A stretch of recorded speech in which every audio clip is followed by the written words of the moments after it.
রাজশাহীতে একটা মাহফিল ছিল আমার এই ৩-৪ দিন আগে। মানুষের গ্যাদারিং এ দম বন্ধ অবস্থা, একজন আর একজনের উপর উল্টায় পড়তেছে। আমার ছোট বোনটা আসছে, ও ধাক্কা খেয়ে বলছে তওবা করলাম, জীবনও তোর মাহফিলে আমি যাব না। আমার মা কষ্ট পাইছে, আমার মা জীবনের প্রথম আমার ওয়াজ শুনতে আসছে এই ৩ দিন আগে, জীবনের প্রথম।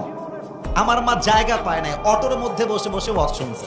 আমার নানি জায়গা পায় নাই। আপনাদের প্যান্ডেলটা হয়েছে ছোট, লোক চারিপাশে অনেক বেশি দাঁড়িয়ে আছে গ্যাদারিং এর জন্য, বারবার সাউন্ড হচ্ছে, ডিস্টার্ব হচ্ছে। সোনামণি নতুন নতুন না, এটা দাঁড়াবার জায়গা না, এটা সাইডে যেতে হবে, ওই সাউন্ডটা আসতে প্রবলেম হচ্ছে। হ্যাঁ, এটা ঠিক না।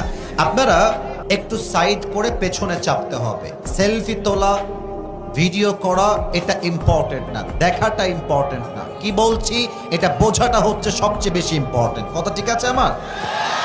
তবে ডানে আমি দুঃখ প্রকাশ করছি, তোমরা বারবার আওয়াজ করছো, এটা আমি এই কমিটি, তোমরা কথা দিয়ে না, হাত দিয়ে কাজ করো, ইশারায় কাজ করো।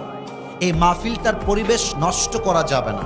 একটা ওয়াজ সুন্দর হতে হলে অডিয়েন্সের বড় একটা রোল থাকে, অডিয়েন্সের বড় একটা দায়িত্ব থাকে। তো আমার প্রিয় ভাইয়েরা, আমরা পরিবেশটাকে সুশৃঙ্খল রাখতে চাই, এমন একটা ওয়াজ করতে চাই যে ওয়াজটা আজকে শেষ হবে না, বরং আজকের ওয়াজটা পুরো বাংলাদেশে ঐতিহাসিক ওয়াজ হয়ে থেকে যাবে। ঠিক কিনা বলে?